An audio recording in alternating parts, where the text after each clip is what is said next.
नमस्कार दोस्तों। कभी कभी बाजार हमें एक गहरा सबक देता है कि स्टेबिलिटी और अनसर्टेनिटी दोनों साथ साथ चल सकते हैं। पिछले पखवाड़े में जहां आरबीआई ने ग्रोथ का भरोसा दिया, वहीं ग्लोबल मार्केट्स ने नए डर दिखाए।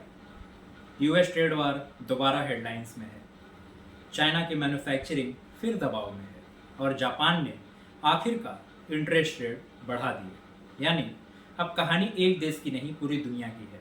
तो आइए इस हिस्से में समझते हैं ग्लोबल मार्केट्स का यह नया मोड़, सेक्टर वाइज सिग्नल्स और क्या इंडिया की मैक्रो मजबूती अभी भी कायम है या नहीं।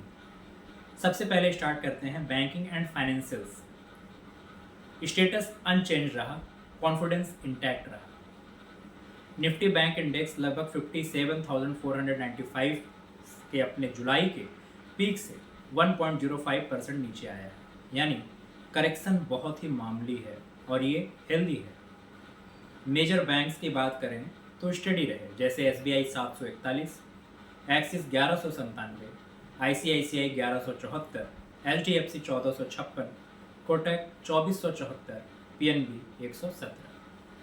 प्रॉफिट टेकिंग हुई पर फंडामेंटल्स पर कोई डेंट नहीं पड़ा। आरबीआई की स्टेबल पॉलिसी और कैपिटल एडुकेसी कंफर्ट की वजह से बैंकिंग सेक्टर अब भी मार्केट का सबसे मजबूत एंकर है। लेकिन ग्लोबल टेंशन ने थोड़ा कॉशियस मूड बनाया है। यूएस में डेमोक्रेट्स और रिपब्लिकन्स के बीच हेल्थ केयर फंडिंग को लेकर पॉलिटिकल इम्पैसे बना हुआ है। इसका असर बॉन्ड यील्ड्स और रिस्क सेंटीमेंट पर पड़ा है।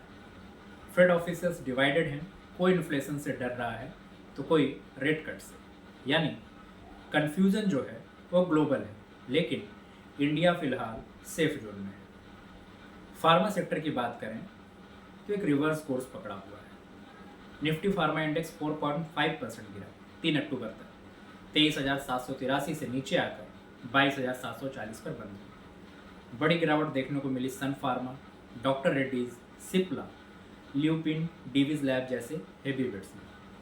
यूएस प्रेसिडेंट डोनाल्ड ट्रंप ने नए इंडिया श्रिम्प टैरिफ एक्ट में फार्मा एक्सपोर्ट्स पर इनडायरेक्ट दबाव डाला, क्योंकि ये ब्रॉडर इंडियन एक्सपोर्ट नैरेटिव को हिट कर रहा है। इसके अलावा टैरिफ और ट्रेड डिस्रप्शंस ने इन्वेस्टर सेंटीमेंट को कमज़ोर किया है। सेक्टर में करेक्शन है, लेकिन लॉन्ग टर्म पिक्चर अब भी ब्राइट है। बायोटेक, कॉन्ट्रैक्ट रिसर्च और डोमेस्टिक फॉर्मुलेशंस स्टडी रहे। मार्केट को बस क्लैरिटी चाहिए यूएस प्राइसिंग रिफॉर्म्स पर। अब बात करते हैं ऑटो सेक्टर की। यह इनका एक धीरे धीरे कमज़ोर हो रहे हैं। जैसे निफ्टी ऑटो इंडेक्स ने भी हल्का मोड़ लिया। 3 अक्टूबर तक इंडेक्स 1.5% गिर कर 27,810 पर आया।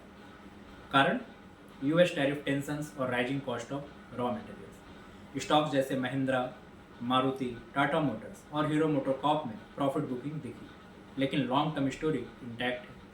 फेस्टिव डिमांड मजबूत है, लोन रेट्स स्टेबल है और ईवी सेल्स मोमेंटम पकड़ रहा है। यानी शॉर्ट टर्म में वॉलेटिलिटी दिखेगी, लेकिन स्ट्रक्चरल ग्रोथ अब भी इंटैक्ट है। अब बात करते हैं टेक एंड सेमीकंडक्टर की। आईटी और इलेक्ट्रॉनिक्स की दुनिया में एक बड़ा डेवलपमेंट हुआ है। नेटवेब टेक्नोलॉजी इंडिया को मिला है 450 करोड़ का order AI GPU based advance system बनाने का। टियॉन एआई और क्लिप चेन सॉल्यूशंस के साथ टाई अप है। यानी इंडिया धीरे धीरे चिप डिजाइन और एआई हार्डवेयर की ग्लोबल चेन में कदम रख रहा है।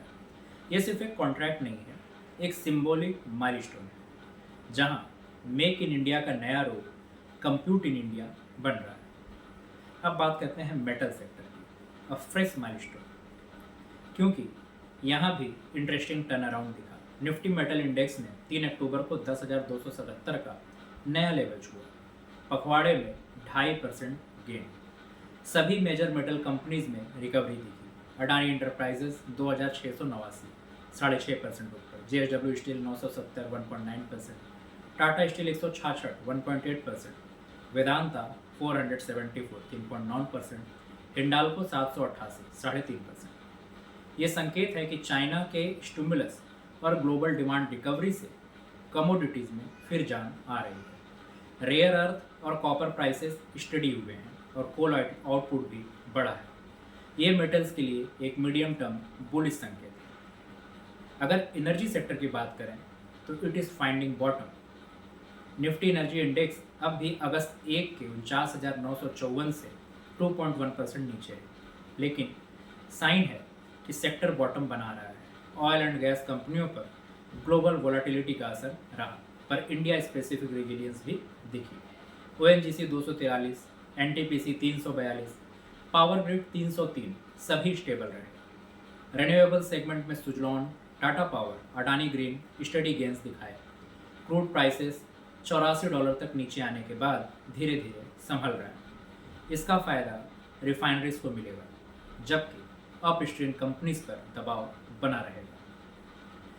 कंजम्पशन इंडेक्स की बात करें तो इट इज़ लूजिंग वेट। यहाँ पर थोड़ी थकान दिख रही है।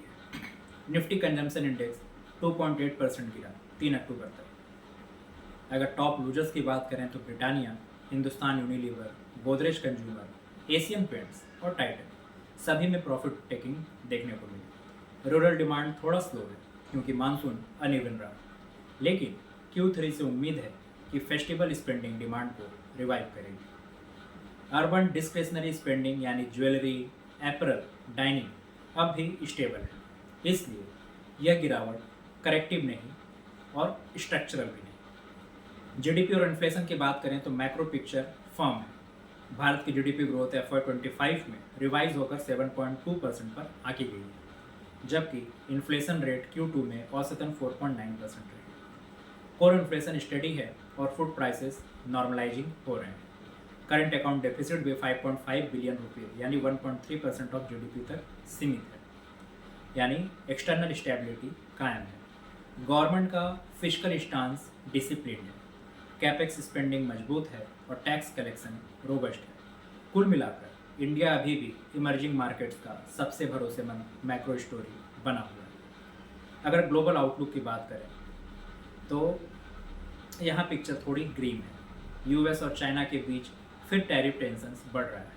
प्रेसिडेंट ट्रंप ने नए टैरिफ्स लगाए हैं 100% तक ब्रांडेड ड्रग्स और हेवी ड्यूटी ट्रक्स पर, 30% फूड एंड प्रोडक्ट्स पर और 50% किचन कैबिनेट्री पर, यानी फिर वही ओल्ड स्टाइल प्रोटेक्शनिज्म लौट रहा है। मैक्सिको, जापान और कनाडा को भी इम्पैक्ट दिखा है। यूएस ने कहा है कि जो देश फेयर ट्रेड एग्रीमेंट नहीं करेंगे उन पर ड्यूटीज़ दोगुनी की जाएगी। इससे ग्लोबल सप्लाई चेन फिर से अस्थिर हो रही है। अगर जापान की बात करें तो यहाँ पर एक इंटरेस्ट रेट शिफ्ट स्टांस देखा गया है। 3 साल बाद यहाँ पर इंटरेस्ट रेट बढ़ाया गया है। बैंक ऑफ जापान ने कहा कि इन्फ्लेशन अब ड्यूरेबल होती जा रही है और वेजेस भी बढ़ रहे हैं, यानी अब डिफ्लेशन का दौर खत्म होने की कगार पर है। येन थोड़ा स्ट्रेंथन हुआ और निक्की इंडेक्स हल्का सा वीक दिखा, पर लॉन्ग टर्म में यह जापान की इकोनॉमी के लिए पॉजिटिव स्ट्रक्चरल चेंज है। चाइना को अगर देखें तो यहाँ पर डोमेस्टिक डिमांड की कमजोरी दिख रही है। चीन की इकोनॉमी लगातार दबाव में है, रियल एस्टेट सेक्टर स्लगिश है, एक्सपोर्ट्स कमज़ोर हैं और रिटेल सेल्स भी कॉन्ट्रैक्शन में है। होम प्राइसेस सितंबर में फ्लैट रहा, जबकि पिछले साल इसी समय डबल डिजिट गिरावट थी। गवर्नमेंट स्टिमुलस के बावजूद सेंटीमेंट फ्रेगाइल है। चाइना की PMI भी अगस्त में 50.1 से गिरकर सितंबर में 49.8 पर आ गई कॉन्ट्रैक्शन जोन में, यानी ग्रोथ पाथ अभी भी अनसर्टेन है। अब बात करते हैं यूएस की, जो एक पॉलिसी क्रॉस रोड्स पर खड़ा है। फेड की नीति पर सस्पेंस जारी है।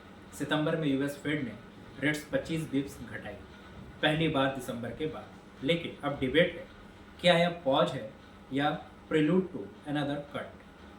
फेड चेयर पावेल ने साफ कहा है, हम इन्फ्लेशन से लड़ते रहेंगे लेकिन इकोनॉमी को कोलैप्स नहीं होने देंगे। यूएस जीडीपी Q2 में 2.9% बढ़ी और Q3 के एस्टिमेट्स 3% से ज़्यादा हैं।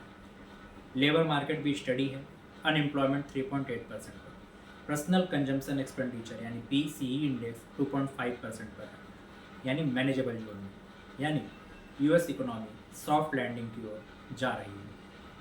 अब बात करते हैं कॉर्पोरेट हाइलाइट्स, ग्लोबल बिजनेसेस। 2 बड़े कॉर्पोरेट डेवलपमेंट्स ने अटेंशन खींचा। टेस्ला का स्टॉक गिरा, डिलीवरी नंबर्स एक्सपेक्टेड से कम रहे। अमेजन, माइक्रोसॉफ्ट और एनवीडिया AI ड्रिवन रैली के बाद स्टडी हो गए। एनवीडिया ने 100 बिलियन रुपये का कॉन्ट्रैक्ट ओपन एआई के साथ साइन किया है जीपीयू सप्लाई के लिए। माइक्रोन और अप्लाइड मटेरियल्स ने भी अपबीट गाइडेंस दी है, यानी ग्लोबल टेक सेक्टर फिर कॉन्फिडेंस दिखा रहा है। अगर इंडिया के कॉर्पोरेट साइड की बात करें तो इन्वेस्टर मूव्स क्या रहे। फाइनेंशियल सर्विसेज में 21% स्टेक खरीदा। एमके ग्लोबल फाइनेंशियल सर्विसेज ने 21% स्टॉक खरीदा 227 करोड़ में। ये सिग्नल है कि डोमेस्टिक ब्रोकरेज स्पेस में कंसोलिडेशन की नई वेव शुरू हो रही है। Financial services sector gradually revival की ओर है, खासकर वेल्थ मैनेजमेंट और एडवाइजरी थीम्स में। ओवरऑल मार्केट रिकैप करते हैं। सेंसेक्स 81,500 के आसपास कंसोलिडेट कर रहा है। मिड कैप और स्मॉल कैप इंडिसेक्स में रोटेशन अभी भी जारी है। इन्वेस्टर्स सेफ्टी और ग्रोथ के बीच बैलेंस ढूंढ रहे हैं। सेक्टर रोटेशन साफ दिख रहा है। Realty, PSU, metals out perform कर रहे हैं, जबकि एफएमसीजी और फार्मा डिफेंसिव बने हुए हैं। फॉरेन इन्वेस्टर्स कॉशियस हैं, डोमेस्टिक इन्फ्लोज स्टडी और रिटेल पार्टिसिपेशन हाई। दोस्तों, मार्केट अब एक नए फेज में बढ़ रहा है, जहां फंडामेंटल्स स्ट्रांग है लेकिन सेंटिमेंट्स डिवाइडेड है। आरबीआई और सरकार ने पॉलिसी क्लैरिटी दी है, कॉर्पोरेट्स के नंबर स्टडी हैं और बैंकिंग, मेटल्स, इंफ्रास्ट्रक्चर्स में रियल ग्रोथ दिख रही है। लेकिन ग्लोबल हेडविंड्स जैसे ट्रेड टेंशंस, रेट कट्स और चाइना का slow down short term volatility पैदा कर सकता है। इसलिए स्ट्रेटेजी एकदम सिंपल रखनी है। क्वालिटी पर फोकस रखो, डाइवर्सिफाई करो और नॉइज से दूर रहो, क्योंकि मार्केट अब स्टोरी टेलिंग नहीं, डेटा ड्रिवन हो गया है। कभी कभी मार्केट में पॉज लेकर सोचने को कहता है, क्योंकि स्टेबिलिटी भी एक ग्रोथ होती है।